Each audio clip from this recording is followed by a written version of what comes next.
अस्सलाम वालेकुम दोस्तों, मैं हूं मोहम्मद शाहिद और आप देख रहे हैं वी ऑफिशियल यूट्यूब चैनल। दोस्तों, सिर्फ चंद हफ्ते बाद इंग्लिश क्रिकेट टीम की पाकिस्तान आमद का इम्कान। जनवरी 2021 में भारत के साथ मुत्तहिदा अरब अमारात में सीरीज़ खेलने के बाद इंग्लिश T20 सीरीज़ खेलने के लिए पाकिस्तान आ सकती है। तफसीलात के मुताबिक पाकिस्तानी शायकीन क्रिकेट को 15 साल के तवील इंतज़ार के बाद जल्द ही इंग्लिश क्रिकेट टीम पाकिस्तान में खेलती नजर आएगी।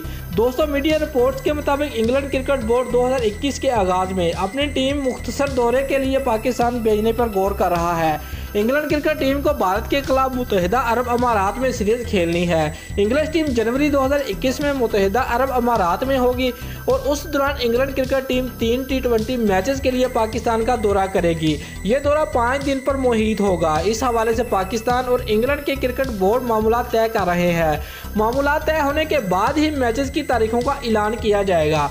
वाज़ेह है कि PCB के MD वसीम खान और इंग्लिश क्रिकेट बोर्ड के हकाम पहले ही इंग्लिश क्रिकेट टीम के दौरा पाकिस्तान के हवाले से मुस्बत इशारा दे चुके हैं। दोस्तों, अगर आपको हमारी ये वीडियो अच्छी लगी है तो लाइक और कमेंट ज़रूर करें और हमारे चैनल को सब्सक्राइब करना मत भूलिए। शुक्रिया।